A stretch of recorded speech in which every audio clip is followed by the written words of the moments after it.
Haleluya, haleluya, haleluya, haleluya, haleluya, haleluya, haleluya.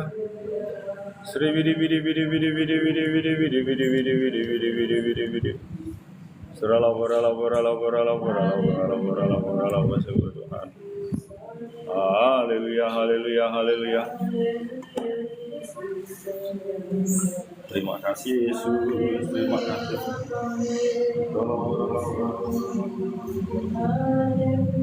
Terima kasih Bapa, terima kasih Yesus.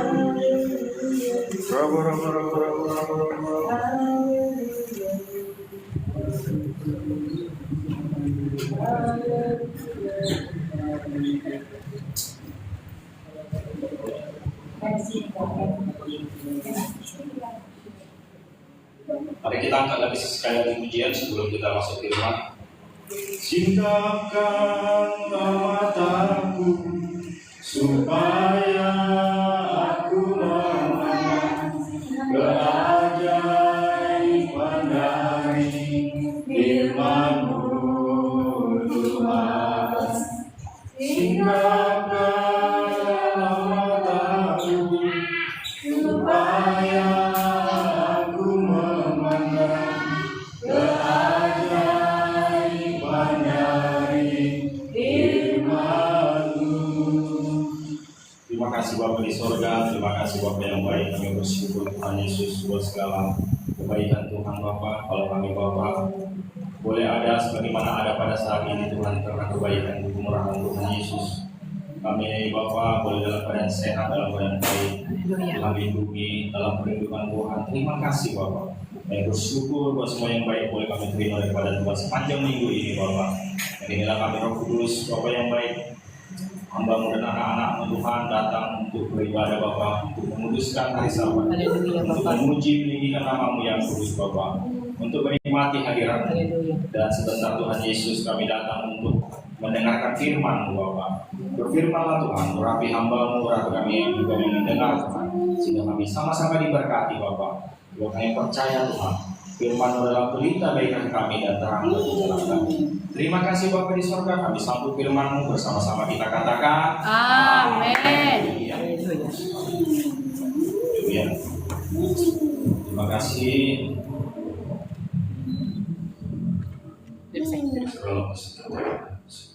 Shalom. Selamat siang, kita bertemu kembali di ibadah kita. Puji Tuhan, kita bertemu kembali. Ayo duduk yang rapi, jangan ribut supaya kita bisa konsentrasi mendengar firman, supaya yang lain juga nggak terganggu. Yang duduk yang bagus, jangan ada ribut-ribut. Yuk kita buka firman Tuhan. Kita buka firman Tuhan yang sudah biasa kita dengar, yang sudah sering kita dengar ini sudah biasa. Dari Yohanes pasal 15 ya, yang biasa kita dengar ya. Puji Tuhan. Ya. Sudah biasa sering kita dengar, tapi firman Tuhan walaupun sering kita dengar, nggak ada salahnya kita ulang-ulangi ya kan? Karena firman Tuhan selalu menguatkan, menghibur kita, membangun kita ya.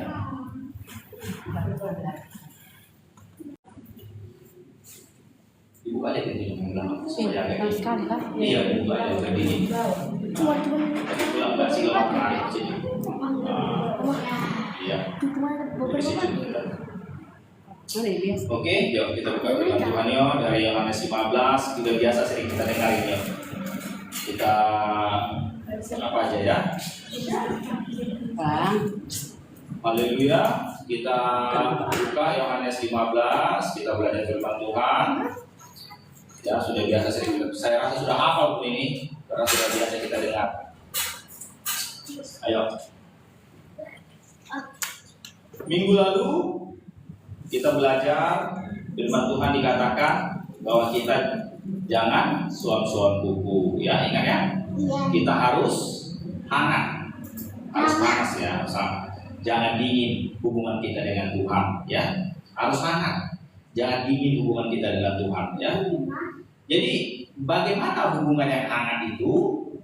Hubungan yang hangat itu adalah hubungan yang ada komunikasi terus menerus ya, tidak terputus Ya, itulah hubungan yang hangat, nggak dingin dengan Tuhan, nggak putus-putus, ya hangat.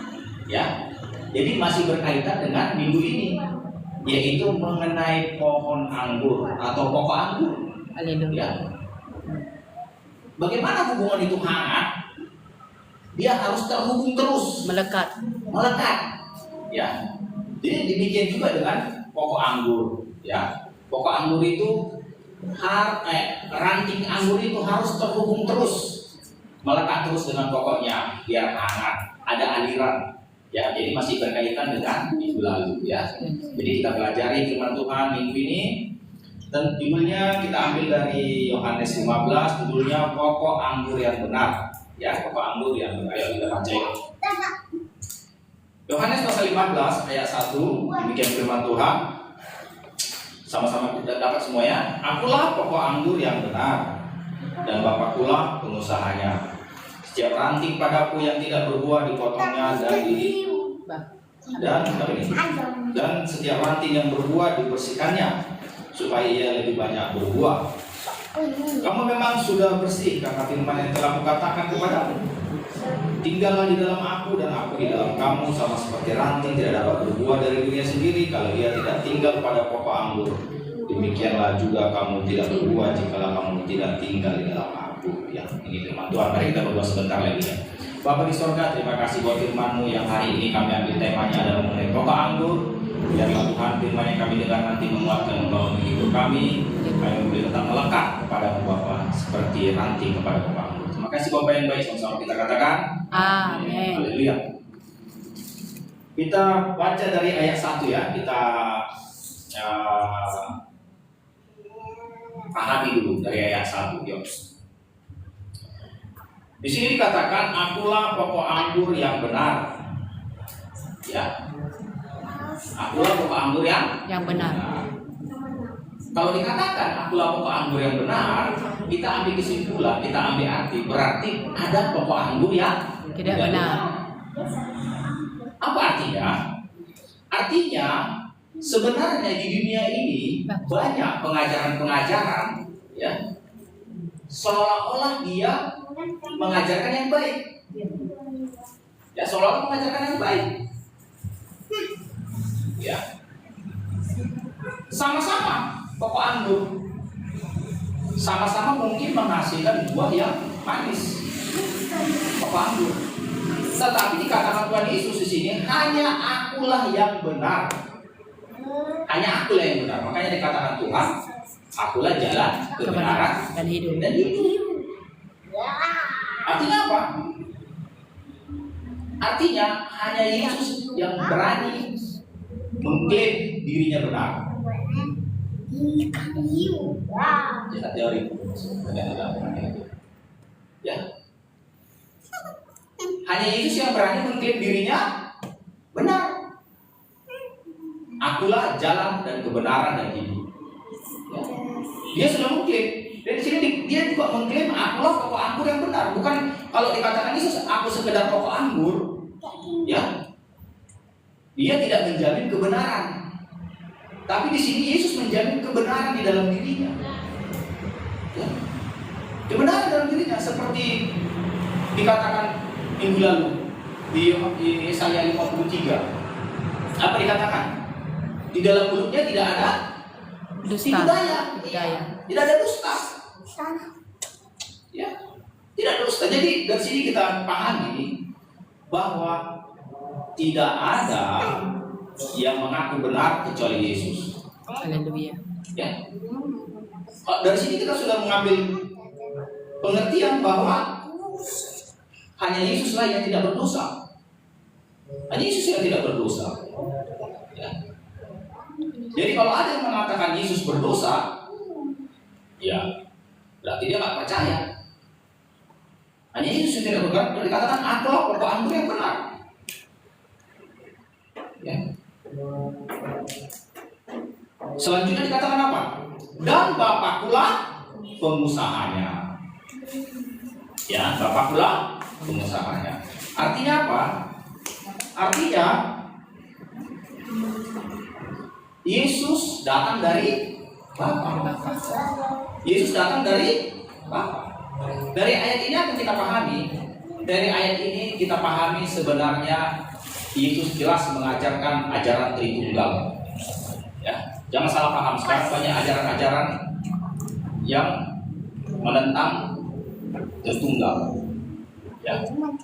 Dari dua ayat ini jelas. Kenapa Yesus perlu mengatakan Bapakkulah pengusahanya? Kalau anggur tentu ada yang punya. Pokok anggur tentu ada yang punya, yaitu pengusahanya. Ya. Di sini Yesus jelas mengatakan bahwa Bapa, dia berasal datang dari Bapa. Ya, Yesus berasal dari Bapa. Karena Bapa adalah pengusahanya. Kalau kita baca ayat sebelumnya, dikatakan di ayat Yohanes 14 di ayat 28. Yohanes 14 ayat 28. Di ayat sebelumnya ya, di atasnya itu. Dikatakan begini, saya baca ya, Yohanes 14 ayat 28. Kamu telah mendengar bahwa aku telah berkata kepadamu, aku pergi, tetapi aku datang kembali kepadamu. Sekiranya kamu mengasihi aku, kamu tentu akan bersukacita, karena aku pergi kepada Bapa, sebab Bapa lebih besar daripada Aku. Di sini kita harus mengerti, Bapa lebih besar daripada aku. Itu maksudnya bukan seolah-olah Yesus bukan Tuhan. Yesus tetap Tuhan, tapi perannya, ya, Bapa, Putra dan Roh Kudus, Bapa dan Roh Kudus itu satu Tuhan, ya. Tapi peran mereka berbeda. Bapa perannya sebagai Bapa, Yesus perannya sebagai anak. Ya, Roh Kudus perannya sebagai Roh Kudus. Peran yang berbeda. Tapi esensi mereka ilahi. Mereka Tuhan. Mereka layak disembah. Sehingga ketika Yesus disembah, Yesus tidak menolak. Yesus tidak menolak. Ya. Yesus tidak pernah menolak disembah. Karena dia satu hakikat dengan Bapa itu. Ya. Jadi kita harus mengerti. Di ayat 1 kita mendapat dua pengertian. Pengertian pertama apa? Pengertian pertama bahwa pokok anggur yang benar, artinya pengajaran yang benar hanya ada dalam Yesus. Kenapa? Karena hanya Yesuslah yang tidak berdosa. Benar, karena dia mengaku, akulah pokok anggur yang benar. Akulah terang dunia. Akulah garam dunia. Pokoknya semua perkataan Yesus aku. Ya. Akulah terang, akulah hidup, akulah kebangkitan, akulah roti yang turun dari surga. Akulah. Nah, seringkali kita dengar akulah. Tidak ada tokoh agama yang mengaku akulah, tidak ada. Siapa yang berani mengaku akulah? Tidak ada. Hanya Yesus yang berani mengaku, akulah kebangkitan dan hidup. Ya. Akulah terang dunia, akulah jalan, akulah kebenaran. Akulah pokok anggur. Ya, Yesus mengaku akulah pokok anggur. Kita baca selanjutnya. Dan akulah pengusahanya. Dari sini kita mengerti bahwa kita menganut ajaran Tritunggal. Ya, Bapa, Putra dan Roh Kudus. Bapakkulah pengusahanya. Dari ayat 1 sudah kita pahami ada dua pengertian. Kita lanjut ke ayat 2. Ayat 2 dikatakan apa? Setiap ranting padaku yang tidak berbuah dipotongnya. Wah, ini ngeri. Ya. Perhatikan baik. Setiap ranting padaku yang tidak berbuah dipotongnya. Di sini yang memotong siapa? Bapa. Iya. Pengusahanya. Pengusahanya Bapa yang memotong. Ya. Setiap ranting padaku yang tidak berbuah dipotongnya. Dan setiap ranting dipotongnya, dan setiap ranting yang berbuah dibersihkannya supaya ia lebih banyak berbuah. Ternyata Bapa juga berperan. Ya, selama ini kita tak berpikir Bapa berperan.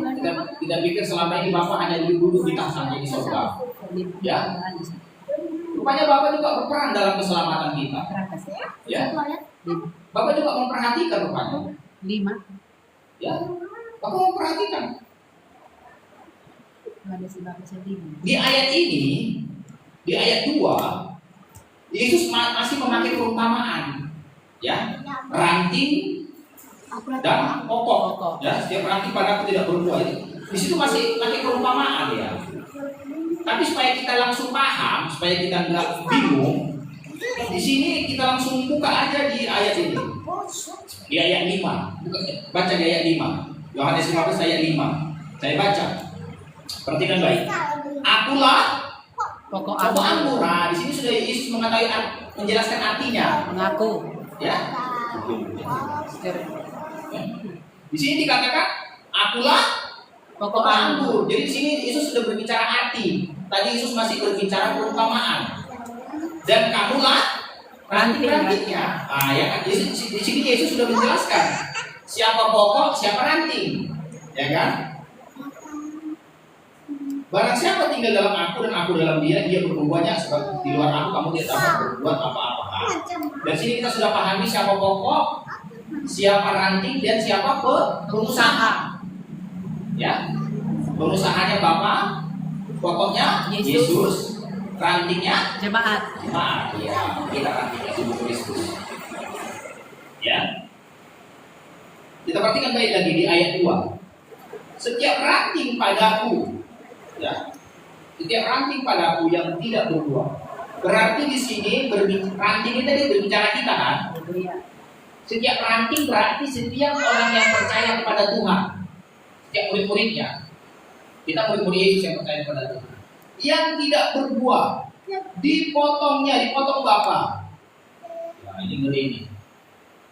Kalau dipotong, berarti sudah terlepas dari pokok kan?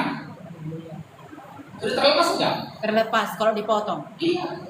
Kalau dilepas menjadi anggur. Kalau sudah terlepas, nanti ada ayat di bawahnya, tapi nanti kita baca. Tapi kita ambil dulu pelajaran di sini. Kalau sudah terlepas ranting dari pokok, ranting itu masih bisa hidup tidak? Tidak. Tidak bisa hidup. Karena sudah lepas dari pokoknya, karena pokok yang memberi kehidupan. Kalau ranting itu sudah lepas dari pokok, ranting itu menjadi kering, Kering. mati. Kalau sudah kering, apakah ranting itu bisa berbuah? Tidak bisa. Tidak bisa berbuah. Ya. Jadi dari sini kita pahami bahwa kekuatan ranting untuk berbuah harus melekat kepada Yesus pokok. pokok. Tanpa melekat kepada pokok, nggak bisa berbuah. Tapi aneh. Kenapa saya bilang aneh? Ranting ini sudah melekat kepada pokok, tapi tidak berbuah. Nah, coba pikirkan. Coba kan begitu ini ayat ini kan? Ranting ini melekat kepada pokok, tapi tidak berbuah. Makanya dipotong. Makanya dipotong. Jadi di sini siapa yang salah?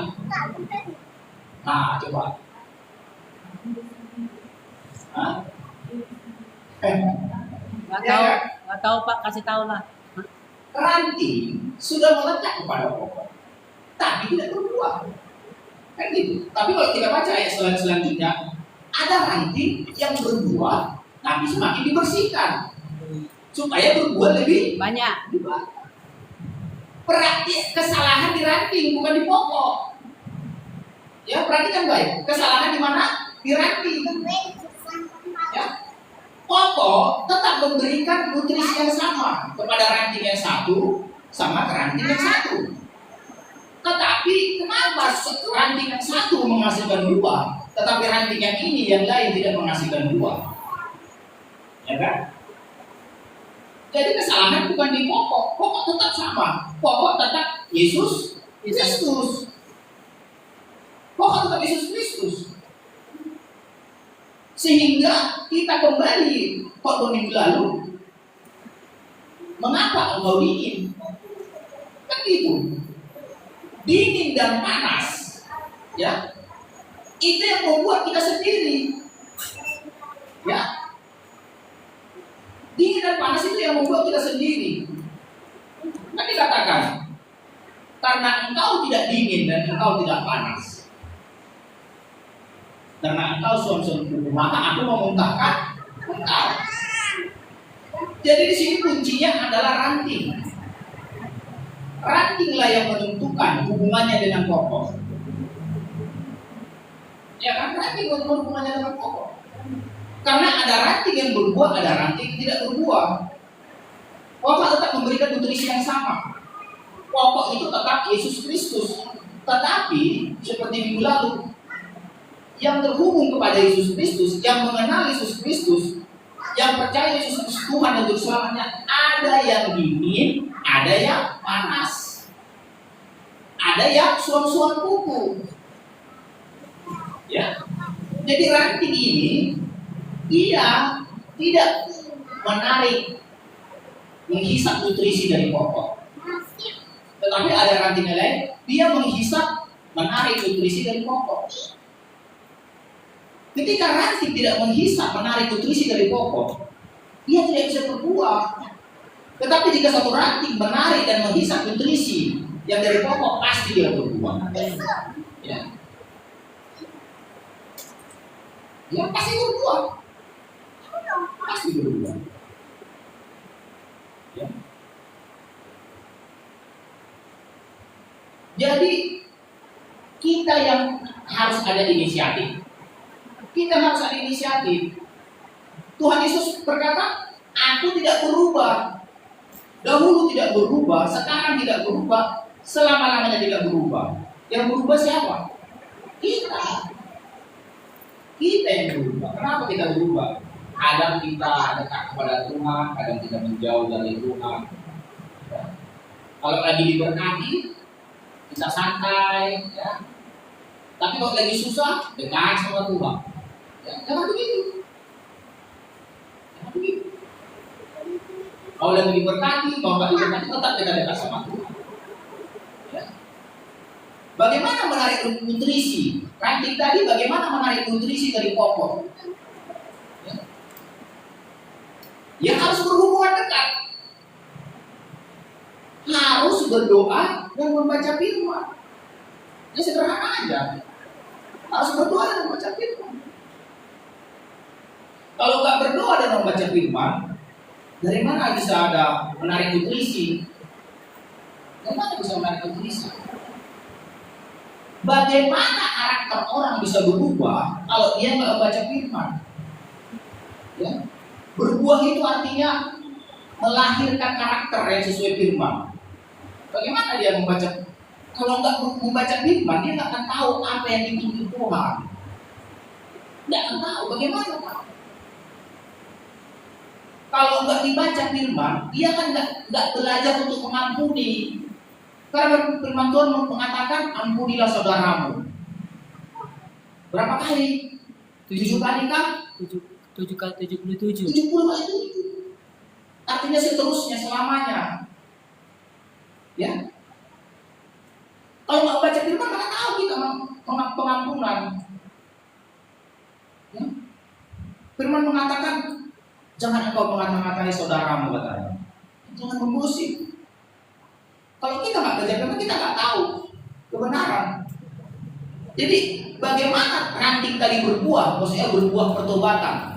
Karena dikatakan di Yohanes pasal 3, jadi hasilkanlah buah yang sesuai dengan pertobatan. Itu yang dimaksud buah pertobatan. Ya, jadi hasilkanlah buah yang sesuai pertobatan. Bagaimana tahu kita firman? Pengajaran kalau kita nggak membaca firman, nggak bisa, nggak mungkin. Dan bagaimana kita memiliki kekuatan kalau kita nggak berdoa? Ya, berdoa kita biar kuat. Ya. Jadi dari ayat 2 kita paham, ya. Kita pelajari ini ayat per ayat, ya. Dari ayat 2 kita paham apa? Bahwa rantinglah yang menentukan dia berbuah apa tidak. Bukan pokok. Ya. Karena ranting itu yang bisa nutrisi. Pokoknya sama. Ya. Pokoknya sama. Yaitu Yesus. Yesus itu firman. Firman ini udah di dalam semua. Kalau kita apa ya?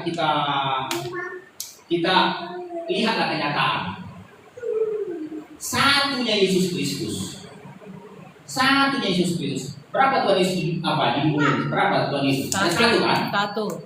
Tapi kenapa begitu banyak denominasi? Kenapa begitu banyak denominasi? Di Indonesia Kalau saudara cek di websitenya PGI, Persekutuan Gereja-Gereja Indonesia, ada 120 denominasi di Indonesia di bawah PGI. Ya. Belum lagi di dunia. Itulah yang Yesus sebut ranting. Ranting. Ada banyak ranting.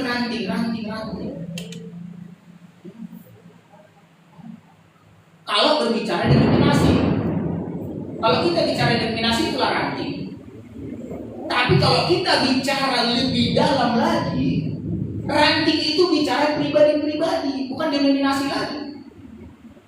Kalau kita berbicara denominasi pun ada banyak macam ajarannya. Ya, kita bisa lihat denominasi mana yang berbuah, denominasi mana yang jemaatnya nampak bertobat. Ya, kalau kita lihat denominasi ini, jemaatnya ada yang masih merokok, ada yang masih berzina, ada yang masih berjudi. Kita bisa lihat denominasi gereja ini. Kita bisa lihat denominasi gereja ini. Ya. Dan itu nanti dipertanggungjawabkan sama pemimpin sinodenya. Bagaimana dia mengajarkan firman Tuhan sehingga sinodenya begini. Sinodenya sebagai ranting dari pokok anggur. Ya.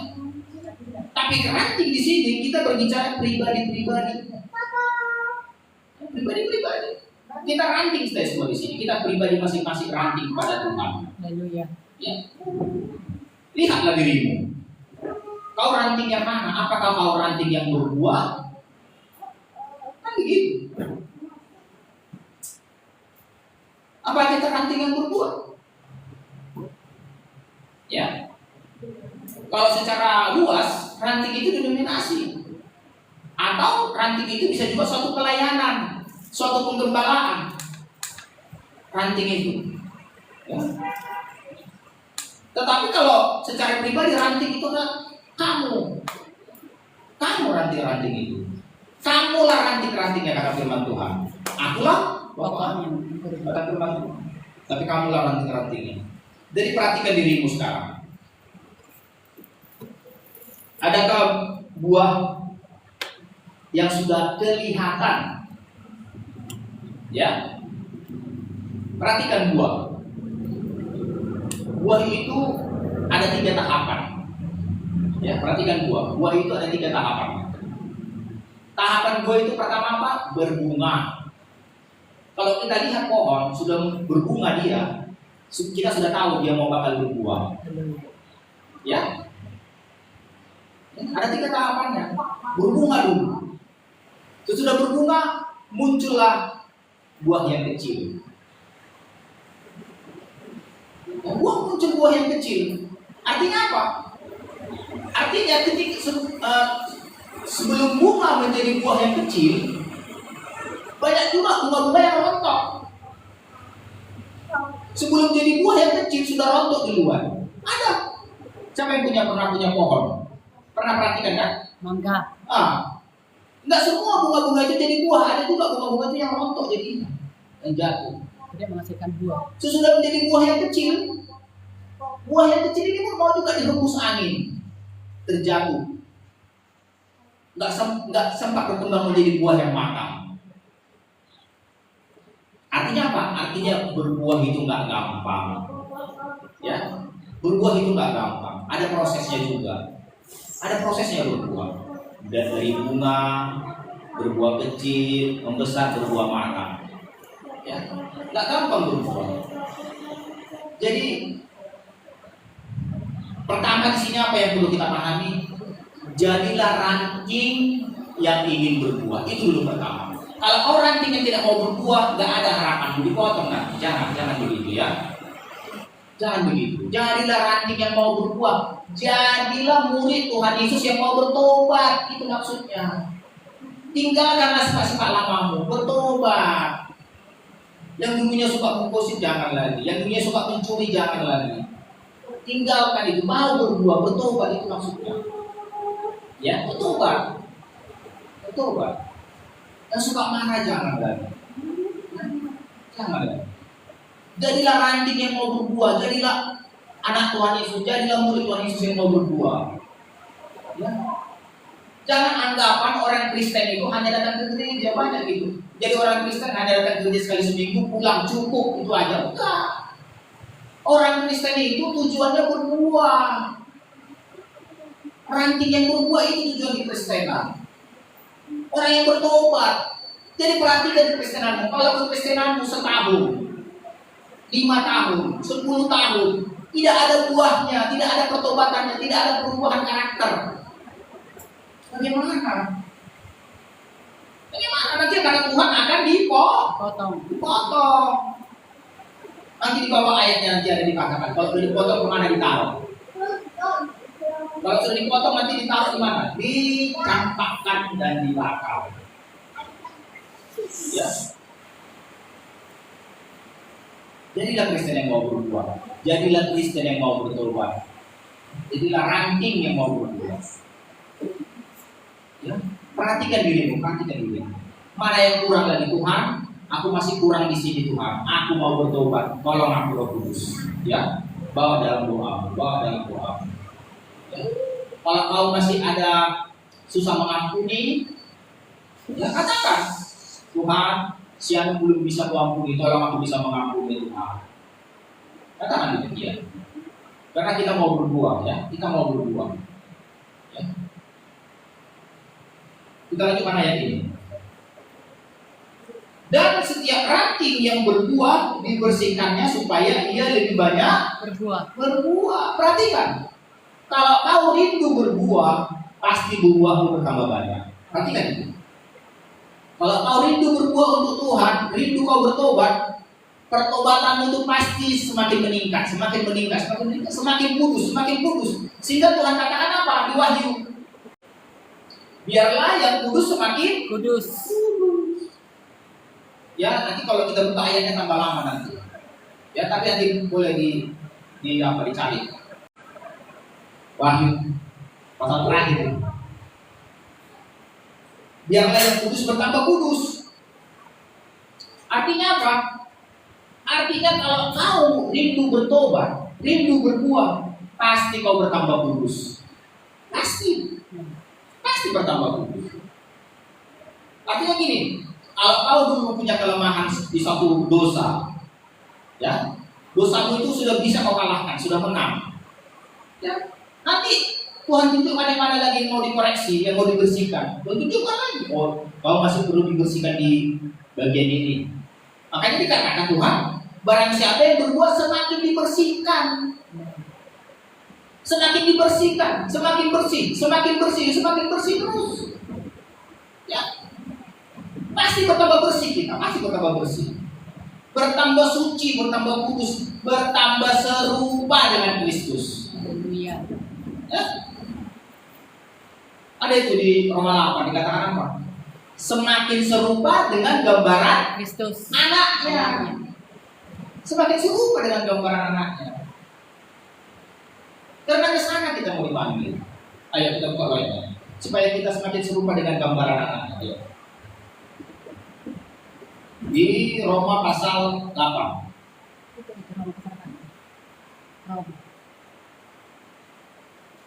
Ya. Roma pasal 8 ayat 30. Roma pasal 8 ayat 30. Ayat dari 29 lah. Dari ayat 29. ya. Roma 8 ayat 29 sama 30. Ayo baca. Sebab semua orang yang dipilihnya dari semula, Iya. mereka juga ditentukannya dari semula untuk Menjadi serupa dengan gambaran anaknya. Iya, menjadi serupa dengan Tuhan Yesus kita. Serupa dalam kekudusan. Serupa dalam kesalehan. Serupa dalam kasihnya. Kelembutannya serupa. Ke sini kita dipanggil. Baca lagi. Supaya dia anaknya itu menjadi yang sulung di antara banyak saudara. dan mereka yang ditentukannya dari semula, mereka itu juga dipanggilnya. Dan mereka yang dipanggilnya, mereka itu juga dibenarkannya. Dan mereka yang dibenarkannya, mereka itu juga dimuliakannya nanti di surga. Dimuliakannya bagaimana? Kita bertahta. Ya, seperti lalu dikatakan, aku bertahta di atas tahta Bapakku, dan mereka yang menang juga akan kududukkan bersama ku di tahtaku. Ingat itu lalu? Wahyu. Iya. Kemenangan mereka bagi jemaat Laodikia. Barang siapa menang, ia akan dudukkan bersama ku di tahtaku, sama seperti aku dudukkan bersama Bapa tahta. Itu artinya dimuliakan. Dimuliakan kita, ada bagian kita nanti. Ada bagian kita. Ya. Jadi rindukanlah kekudusan, rindukan pertobatan. Rindukan. Jangan kita merasa sudah kudus, jangan. Ya. Jangan merasa aku udah kudus, jangan. Kalau kau merasa sudah kudus, berarti kau sudah merasa seperti Yesus. Ada di sini yang sudah merasa seperti Yesus, ada? Belum kan? Belum. Ya, kalau ada hamba Tuhan yang merasa sudah kudus, tanya dulu dia. Kau udah merasa sudah seperti Tuhan Yesus? Jangan. Karena tujuan kita ke sana segambar dengan anaknya. Itu tujuan kita. Selama kita merasa belum segambar dengan Tuhan Yesus, dirimu masih perlu dibersihkan. Makanya dikatakan apabila engkau yang berbuah, maka Bapa semakin membersihkan. Semakin dibersihkan.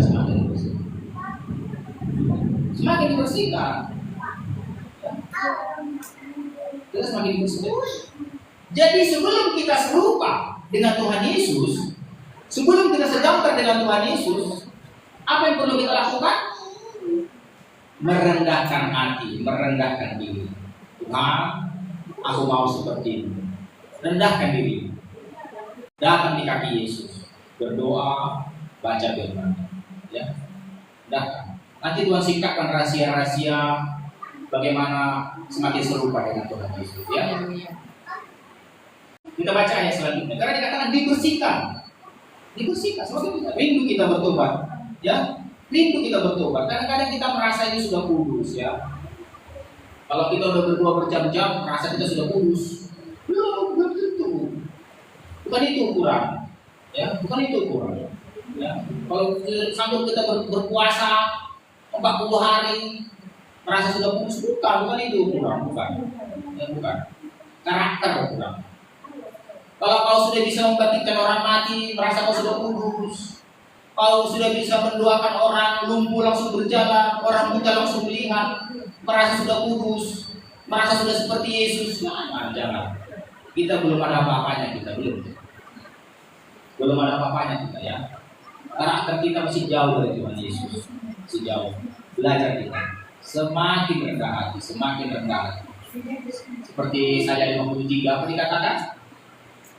Ia tidak membuka mulutnya. Ia tidak membuka mulutnya ketika dibawa ke pembantaian.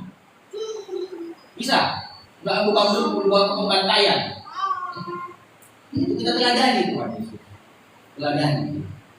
Ia tidak membuka mulutnya ketika dibawa ke pembantaian. Disembelih domba. Tipu daya tidak ada dalam mulutnya. Tidak ada. Kita pelajari. Yesuslah, pandang selalu Yesus, pandang Yesus selalu, rindukan seperti dia, ya, rindukan seperti dia, ya. Rindukan. Kadang Kristen ini salah. Tujuan di Kristenan bukan ke sorga, bukan. Sorga sudah diberikan milik kita. Tujuan kita seperti Yesus, ya. Surga sudah diberikan untuk kita, sudah dibuka jalannya.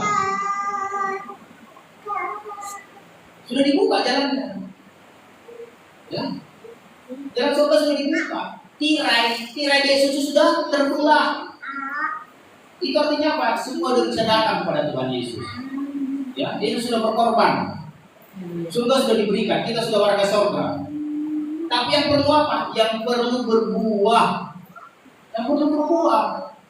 Bertobat, berbuah, segambar dengan Tuhan. Itu tujuan Kekristenan. Sehingga dikatakan barang siapa mengasihi aku, ia akan menuruti perintahku. Barang siapa tidak mengasihi aku, ia tidak menuruti perintahku.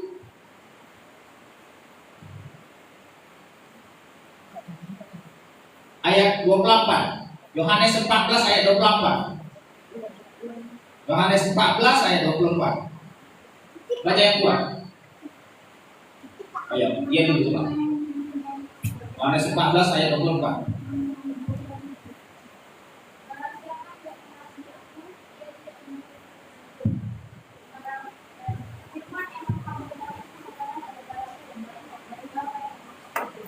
Ya, jelas kan dikatakan? Barang siapa tidak mengasihi aku, Ia tidak menuruti. iya, jelas. Jadi siapa yang masih melanggar firman Tuhan, itu gak mengasihi Tuhan. Jangan bilang dirinya mengasihi Tuhan, beribadah pun gak datang. Ya, beribadah gak datang. Jangan bilang menggosip juga itu belum mengasihi Tuhan itu. Suka berdusta belum mengasihi Tuhan. Jelas di sini. Barang siapa tidak mengasihi aku, ia tidak Menuruti perintah-perintahku. Kalau kita mengasihi Tuhan, kita tunggu sederhana aja. Ya, sederhana aja.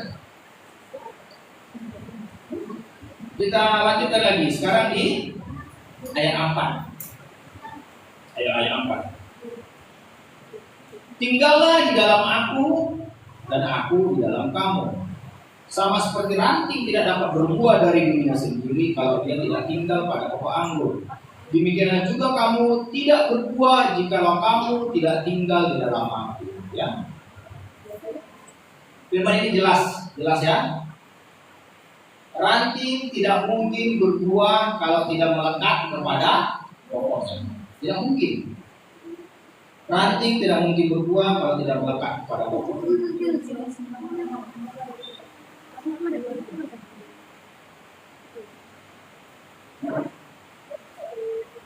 Sekarang, bagaimana cara kita melekat kepada pokok? Jadi yang mau dibahas di ayat 4 ini. Ya. Tinggallah di dalam aku dan aku di dalam kamu. Ya. Artinya melekatlah kepada pokok, itu maksud Tuhan Yesus. Ya. Bagaimana caranya melekat kepada Tuhan Yesus? Bagaimana caranya melekat kepada Tuhan Yesus? Ya.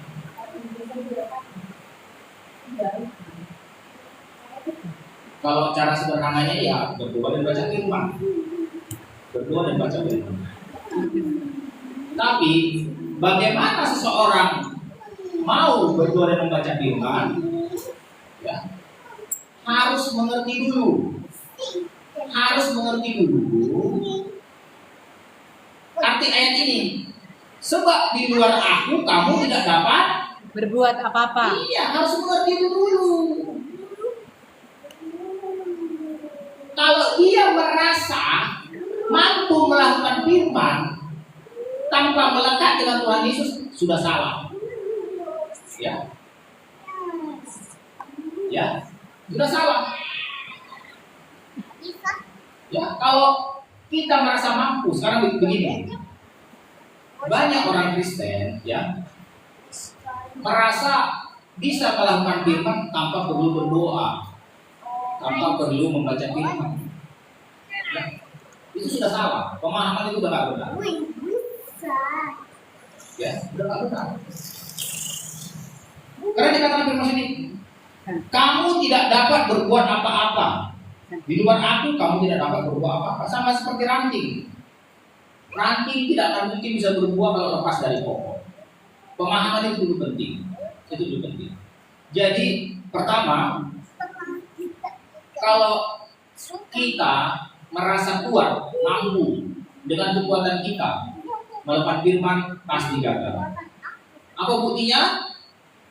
Buktinya adalah orang-orang Farisi dan ahli-ahli Taurat. Itu buktinya. Coba kita buka di Matius pasal 25 atau berapa? Itu buktinya. Ya. Sana judulnya Yesus mengecam ahli-ahli Taurat. Yo, Matius pasal berapa? Matius pasal 23. Ini bukti kegagalan orang-orang yang tahu firman. Ya, inilah bukti kegagalan orang-orang yang tahu firman, tetapi tidak melekat kepada pokok. Ya, ayo. Matius 23 ayat 27. Ayat Matius 23 ayat 27. Perhatikan baik, saya baca. Celakalah kamu, hai ahli-ahli Taurat dan orang-orang Farisi. Perhatikan baik ayat ini. Di sini dikatakan siapa? Ahli Taurat. Berarti namanya ahli berarti sudah paham. Pakar dia. Pakar, iya. Pakar firman Tuhan, pakar buku. Ya.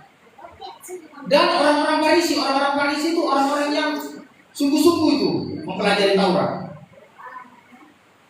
Tetapi dikatakan Tuhan apa? Kamu orang-orang munafik.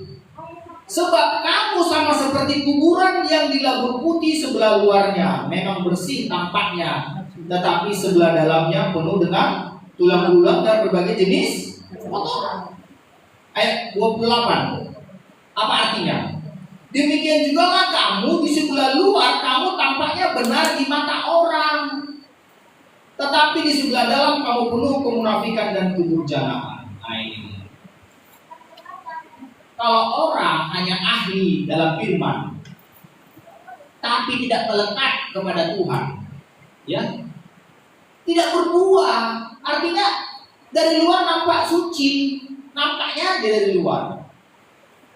Itulah akibatnya kalau tidak melekat kepada Yesus, ranting yang tidak melekat kepada pokok. Dari luar orang menilai, hebat deh ya, tahu semua firman. Dia apa? Sudah STH, Sana Den. ya,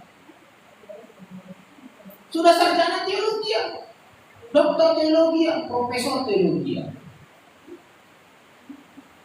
Saya ada pernah dengar, ya, gembala besar, jemaatnya banyak, tapi bisa jatuh dalam dosa perzinahan, bisa punya istri simpanan, ada demikian saya dengar.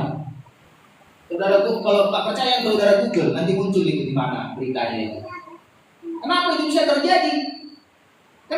terjadi? Karena ranting tidak melekat kepada pokok.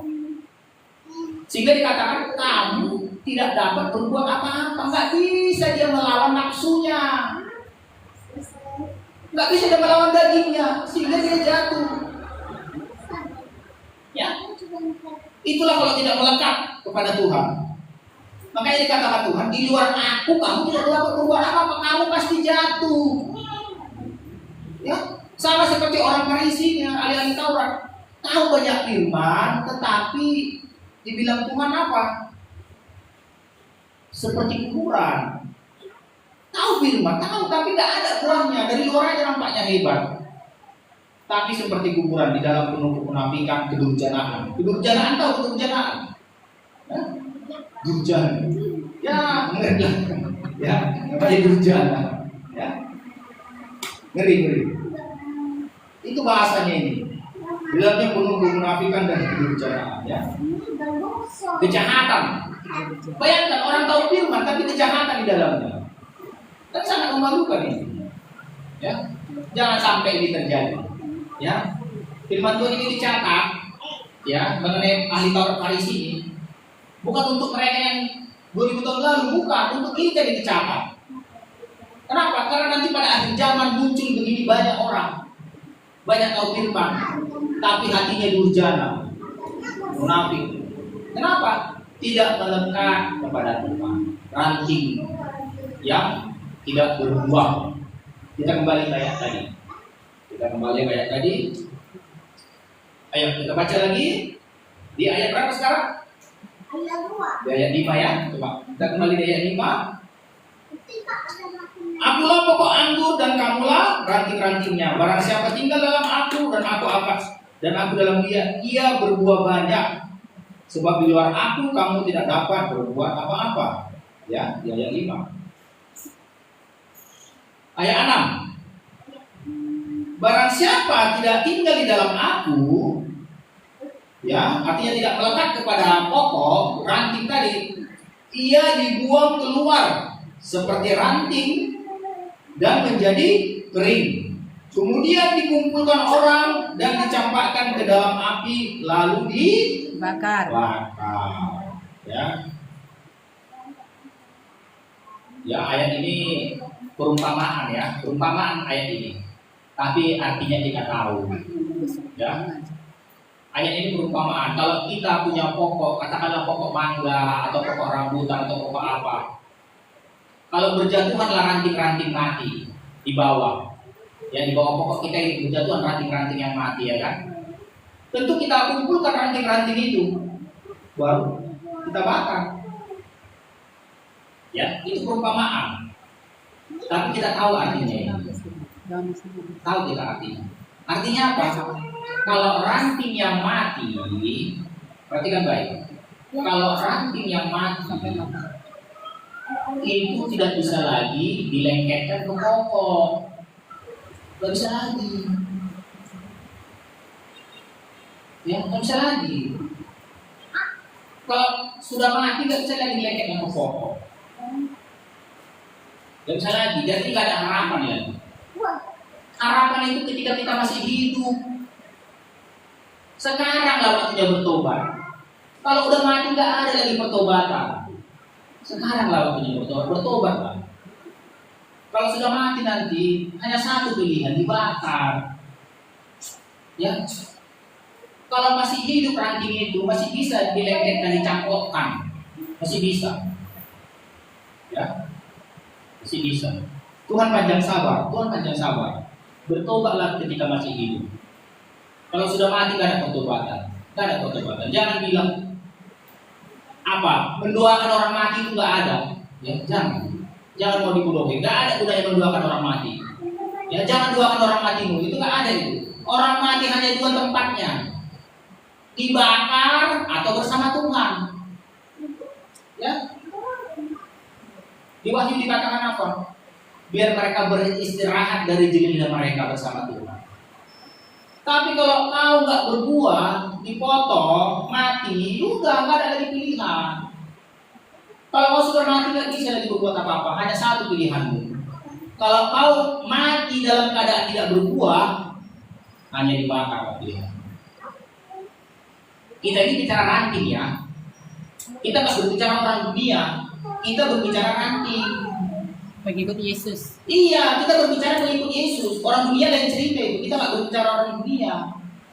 Karena mereka tidak mengenal pokok anggur yang benar. Ya, kita mengenal pokok anggur yang benar, Tuhan Yesus Kristus. Tapi walaupun kita mengenal pokok anggur yang benar, kalau kita tidak berbuah, kita dipotong. Ya, dan kalau kita dipotong, kita mati. Ya, gak ada harapan, gak ada harapan. Ranting mati gak bisa, gak ada harapan. Ranting mati gak bisa lagi dicampurkan. Kalau ya, kita ini pohon zaitun liar, dicampurkan ke pohon zaitun Asli. Karena masih hidup kita bisa dicampur. Kalau sudah mati bisa dicampur. Nggak bisa. Ranting mati. Nggak bisa. Hah? Perhatikan baik ya, ranting mati tak bisa dicampurkan. Masih hidup kita bertobat. Ya, bertobat. Jadi jangan ada anggapan, ya, jangan ada anggapan kalau Kristen langsung pasti ke surga. Jangan. Tuhan bilang di sini apa? Kalau kau tidak berbuah dan mati dalam keadaan tidak berbuah, pilihanmu cuma satu, dibakar. Jadi bertobatlah. Hasilkanlah buah yang sesuai dengan bertobat. Ya, itu firman Tuhan. Kita baca lagi di ayat 7. Jikalau kamu tinggal dalam aku dan firmanku tinggal dalam kamu, ya, artinya kita melekat dengan Tuhan dalam doa dan membaca firman, merenungkan firman. Mintalah apa saja yang kamu kehendaki dan kamu akan menerimanya. Dalam hal inilah Bapakku dipermuliakan, yaitu jika kamu berbuah banyak dalam pertobatan dan berbuah banyak dalam permohonanmu. Permohonanmu terkabul, itu maksudnya berbuah banyak. Bapak dimuliakan. Ya. Dengan demikian kamu adalah murid-muridku. Berbuah banyak itu maknanya dua. Berbuah banyak dalam pertobatanmu dan berbuah banyak dalam permohonanmu. Karena dikatakan apa? Mintalah apa saja, maka kamu akan menerimanya. Artinya permohonanmu itu berbuah. Jawab. Kalau kau berdoa, contoh begini, kalau kau berdoa, anakku berhasil, sukses, ya, katakanlah menjadi yang paling sederhana, katakanlah jadi PNS. Ya. Kalau didengar orang, ya anaknya sudah berhasil jadi, tentu orang akan melihat, oh berarti didengar Tuhan doanya. Siapa yang dimuliakan? Tuhan. Tuhan. Kalau misalnya ada yang sakit, kita doakan, doa kita itu didengar Tuhan, berbuah sembuh. Siapa yang dimuliakan? Tuhan. Tuhan. Makanya dikatakan dalam hal inilah Bapakku dipermuliakan. Itu maksudnya. Ya. Semalam saya cerita-cerita dengan istri saya. Ya. Istri saya bilang begini.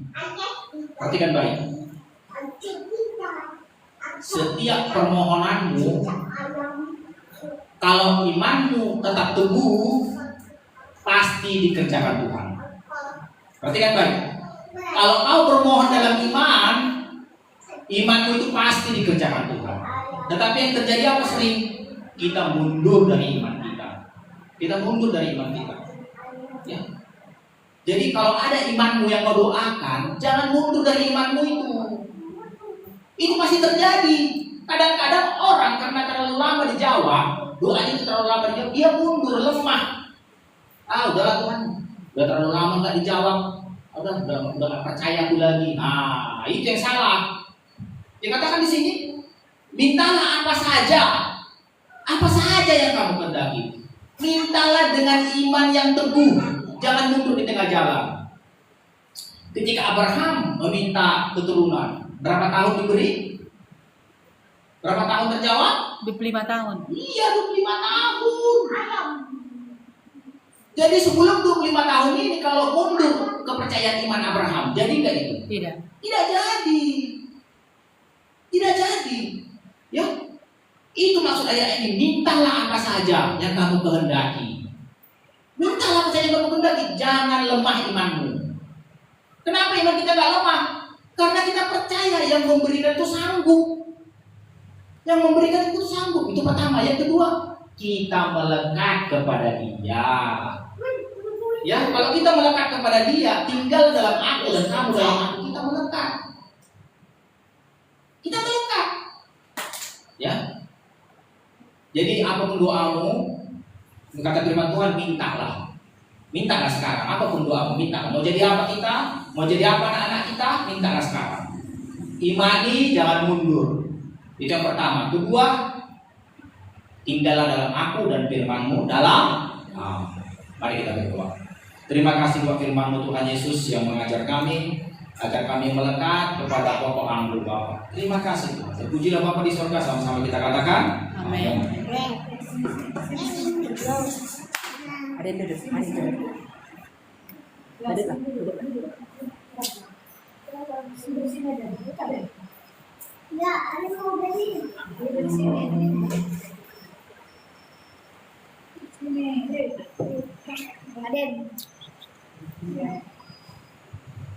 Haleluya. Shalom untuk kita semua. Halo. Shalom. Ada yang boleh?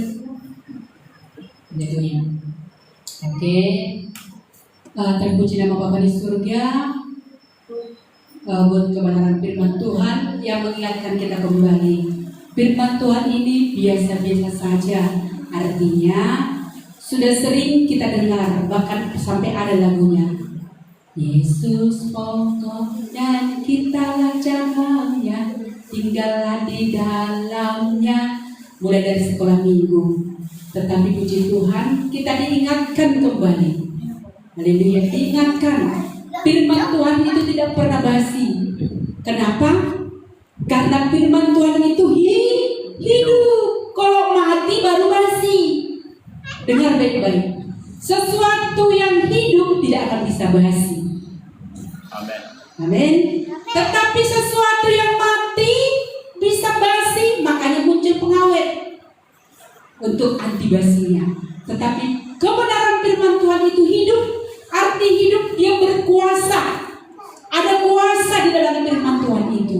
Puji Tuhan buat kebenaran firman Tuhan yang mengatakan Bapa, kalau ditelusuri ahli teologi mengatakan Bapa itu Yahweh. Yesus itu benar ya, peran, hanya peran. Bapa, Yahweh, Yesus, Roh Kudus itu adalah Tuhan. Kalau dikatakan Tuhan yang orang Kristen itu tiga, tidak satu. Haleluya. Perannya yang berbeda. Tahu arti peran? Kalau dulu saya di tahun berapa ya, waktu di kampung itu, setiap malam minggu itu menunggu pilih malam minggu. Wow, pemerannya si Anu. Ini contoh ya. Pemerannya Leni Marlina, contoh. Saya lahir di tahun 75. Ketika berumur 10 tahun mulai mengerti arti malam minggu. Bukan pacaran ya, bukan. Tetapi ada satu film yang ditunggu sekali seminggu di akhir pekan. Film akhir pekan. Pemerannya Rano Karno. Contoh, kita tahu pemerannya. Jadi kalau dikatakan Bapa, Yesus, Roh Kudus itu Tuhan. Perannya yang berbeda. Tahu kan? Kalau bintang film pemeran. Tetapi kalau di tentang Tuhan itu peran. Tugas mereka yang berbeda.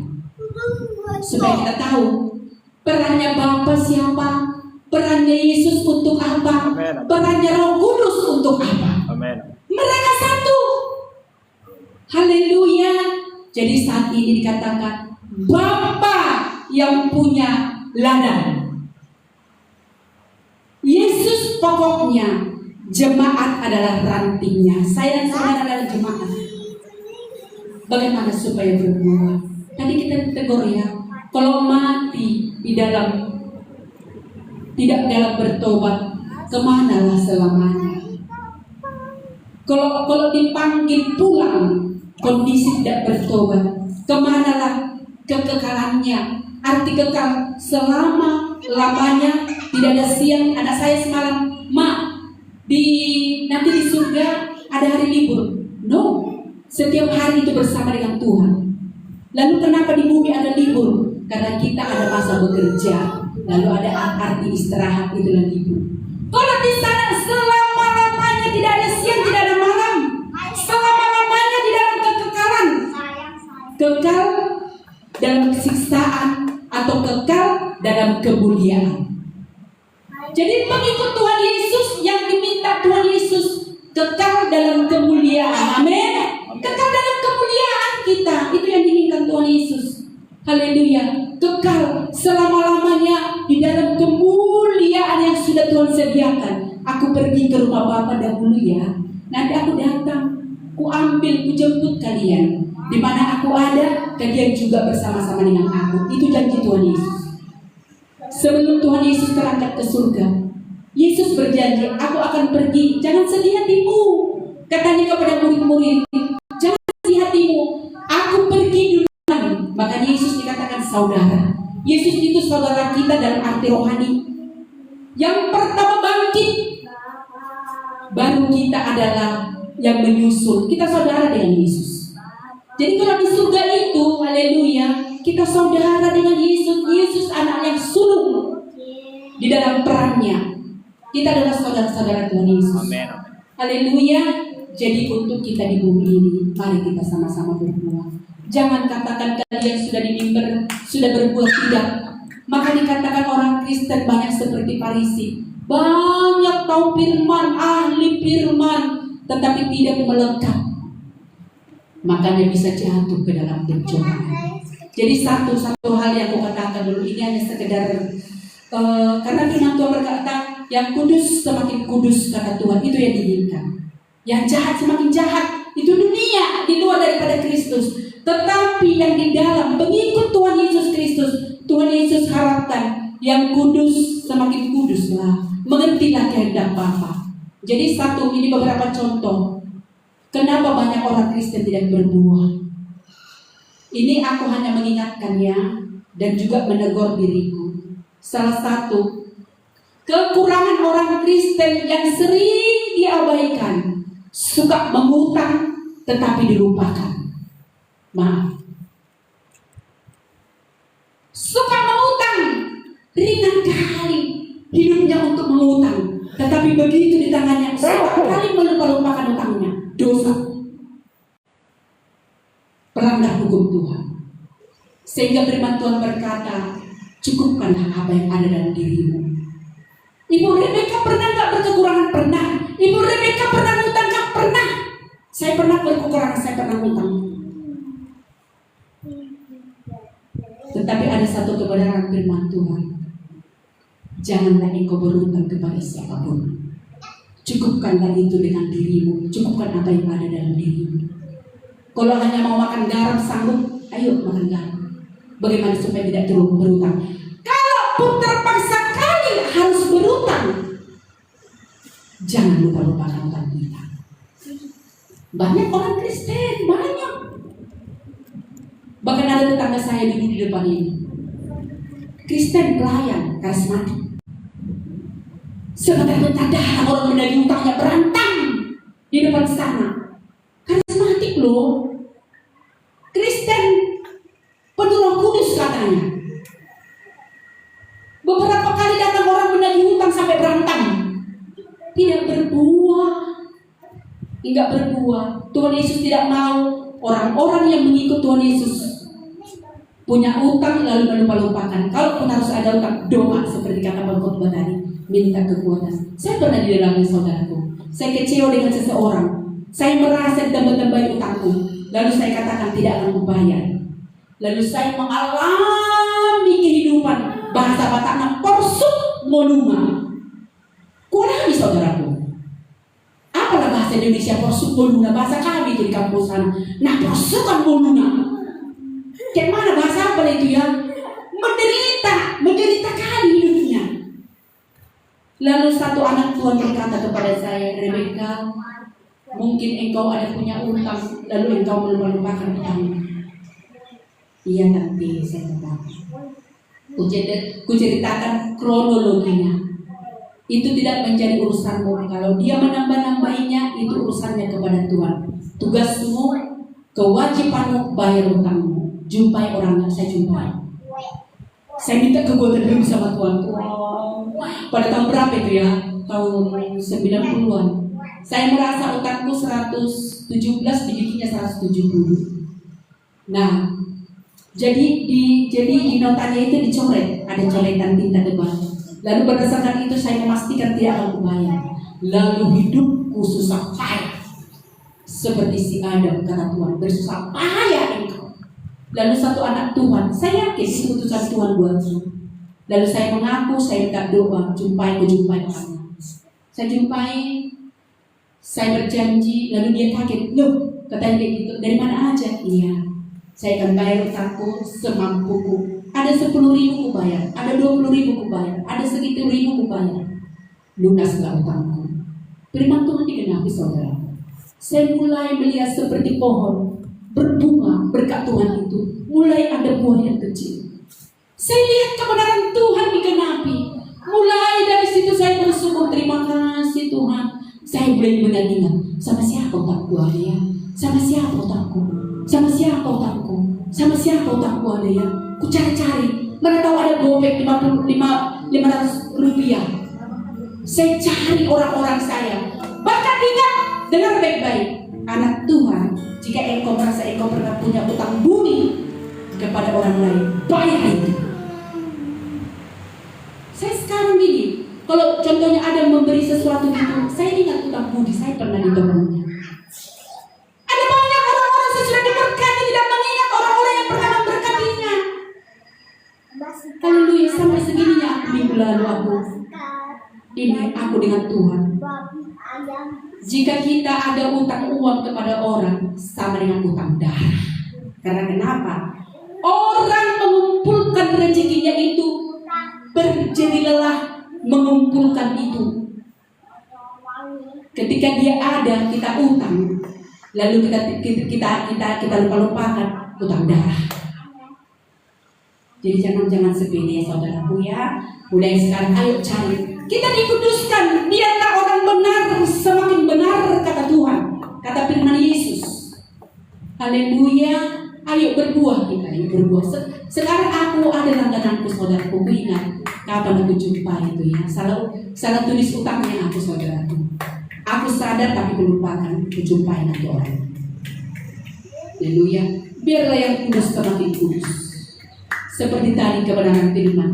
Jika kita ada suatu kerinduan untuk melakukan satu firman, Tuhan akan beri kekuatan supaya semakin berbuah. Jadi yang berbuah dibersihkan, yang rindu melakukan firman dibersihkan firman. Semakin berbuah semakin banyak buah. Haleluya. Itu salah satu tentang utang saudaraku ya. Mari ya, jangan sepele. Ada banyak kuliah orang-orang Kristen yang punya utang yang melupakan utangnya. Jangan. Biar lewat ini kita benar-benar dimerdekakan firman Tuhan. Yang kedua tentang karakter. Ini saya baru ketemu dengan hamba Tuhan. Kami bincang-bincang. Orang-orang Kristen banyak stres. Oke? Di luar dari Yesus stres, pengikut Tuhan Yesus stres, sama-sama stres. Tapi bedanya di dalam Tuhan Yesus ada pengharapan. Amin. Di dalam Tuhan Yesus ada pengharapan. Jadi artinya gini, apapun menjadi keluh kesah kita, datang berlutut kepada Yesus. Firman Tuhan dijamin. Yesus menjamin, datanglah kepadaku yang letih lesu, yang berbeban berat, yang engkau punya beban di dalam dirimu. Datang kepada Tuhan Yesus. Tuhan Yesus jamin, aku memberi kelegaan. Berarti kalau masih stres, belum serius, datang kepada Tuhan Yesus. Kalau masih stres, jangan bilang, Ibu Rebecca ngomong aja taunya. Oh, kalau aku nanti cerita saudaraku, nggak habis jam kita nanti. Haleluya. Kalau masih stres, belum datang sungguh kepada Tuhan Yesus. Jika engkau sering stres, orang lain melihat engkau Kristen yang stres, engkau tidak berbuah. Dengar baik-baik. Sekarang yuk selidik kepada hati kita. Haleluya. Saya bukan puji diri, tetapi ada orang berkata seperti saya, Ibu ini rasaku yang gak pernah marah. Itu penilaian luar dulu ya. Kalau penilaian di rumah, adikku inilah yang tahu, mamaku inilah yang tahu, suamiku inilah yang tahu, anakku lah yang tahu siapa. Tetapi di luar dari rumahku, beberapa orang berkata, Ibu, aku senang belanja ke sini. Kalaupun enggak jadi, Ibu senyum tetap kepada aku. Artinya orang melihat buah kita. Haleluya. Jadi tentang stres ini aku menceritakan sedikit. Di dalam diri kita ini ada hormon yang mengatur kebahagiaan, ada hormon yang mengatur stres. Orang-orang yang selalu stres, hormon pengatur stres lebih tinggi di dalam dirinya daripada hormon yang mengatur kebahagiaan. Ada dua hormon, mengatur kebahagiaan, mengatur stres. Ketika datang kepada Tuhan Yesus, berlutut dengan sungguh, berserah dengan sungguh, hormon kebahagiaan yang naik. Bukan berarti stresmu sudah hilang, masalahmu sudah hilang. Bukan, masalah masih ada, persoalan masih ada. Ketika datang berlutut di kaki Tuhan Yesus, orang tidak bisa melihat hormonku sedang bekerja. Orang tidak bisa, tetapi aku bisa membuktikan. Orang bisa lihat luarnya saja. Haleluya, haleluya. Hormon di dalamku itu bagaimana supaya bisa bekerja? Datang, Tuhan Yesus berkata, datanglah kepada aku, membuka tangannya, yang letih lesu, yang berbeban berat, yang kupu berat, datang kepada Tuhan Yesus. Jadi begini, kalau hormon stres di dalam dirinya lebih tinggi, hingga ada masalah pun stres. Dengar baik-baik. Saya tahu ada baca postingan, lalu saya berbicara juga dengan satu orang hamba Tuhan. Terakhir gini, mau dia stres, Mode, tahu mode? Mode stres seperti HP. Mode apa HP-mu itu? Nggak ada pun masalah yang sangat berat. Mode stresnya bekerja mencari-cari apa yang harus distreskan. Mode stres namanya. Lalu saya gini, iya. Saya udah baca sebenarnya, cuma saya kurang mengerti. Ketika satu hamba Tuhan bertemu dengan saya, lalu dia berbicara, saya bisa langsung mengerti, menangkap apa yang dikatakan. Mode stres, tidak ada masalah. Bukan berarti kalau nggak ada masalah kita indah lillahi katanya. Kalau tanpa masalah kita harus di liang kubur baru tidak ada masalah. Kalau dalam hidup ini selalu ada masalah, tetapi ada masalah yang besar, masalah yang kecil, atau hanya ada masalah tetapi kita anggap tidak menjadi masalah. Jadi orang yang hormon stresnya lebih tinggi, haleluya, hingga ada masalah yang sungguh-sungguh seperti menyerang sebenarnya. Tetapi karena mode stres tadi lebih tinggi, si mode stres itu yang mencari-cari apa yang harus distreskan. Haleluya. Makanya ini dengar baik-baik. Saya lihat satu hamba Tuhan suami istri tidak punya anak. Sudah lama meminta anak tapi belum dikaruniai. Tetapi mereka tetap di luar. Kalau di hati itu bergumulan lah ya. Tetapi orang bisa melihat buahnya. Haleluya. Suami istri tadi yang belum punya anak tadi, mereka tetap bisa bersukacita melayani jemaat. Mereka tetap bisa bersukacita mengunjungi jiwa-jiwa. Haleluya. Kenapa? Karena mereka suami istri benar-benar taat tunduk di kaki Tuhan Yesus. Haleluya. Orang yang tidak punya rumah tetap bisa berbahagia karena mereka benar-benar tunduk di kaki Tuhan Yesus. Jadi sebenarnya soal stres bukan apa yang kita punya, bukan apa masalah kita, bukan. Bagaimana tergantung penyerahan diri kita melekat kepada Kristus.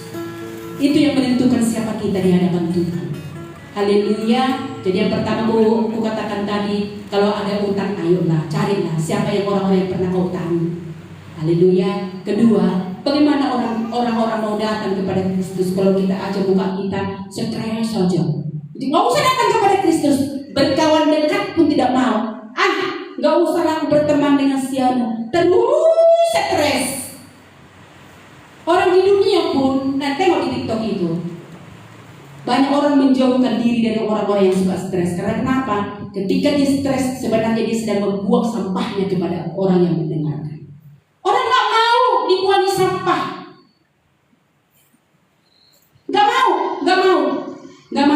Oh, jika kau punya teman selalu stres, selalu bagaimana, pasti menghindar. Karena kenapa? Selalu dibuang sampah ke orang yang mendengarkan itu. Jadi orang-orang yang mendengarkan keluh kesah dari orang-orang luar, jika tidak kembali mengisi baterainya di hadirat Tuhan, ikut stres. Orang-orang yang mendengar keluhan, makanya nggak gampang jadi psikologi, nggak gampang. Mahal bayaran psikologi. Karena kenapa? Orang-orang yang datang ke psikiater itu orang-orang yang membawa masalah. Nah, sehingga bayaran harus tinggi. Kita dalam Tuhan, kalaupun kita ketemu dengan teman, dengan sahabat, ayolah, bolehlah. Kita doakan apa yang distreskan. Haleluya, kita doakan. Kita tunjukkanlah kita benar-benar kita mau sama-sama bertumbuh di dalam Kristus. Haleluya, terpuji nama Bapa di surga.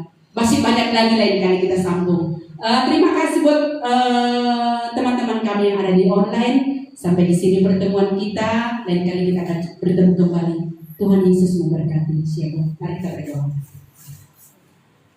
Terima kasih Bapa yang baik, terpuji nama. Siang hari ini Bapa, kami dengar kebenaran firman. Yesus adalah pokok anggur yang benar. Bapalah penguasanya. Makanya Tuhan Yesus pernah membujuk Bapa, merayu Bapa, sampai dikatakan, berilah aku waktu supaya ku gemburkan tanahnya, supaya ku sirami dia, supaya ku bersih.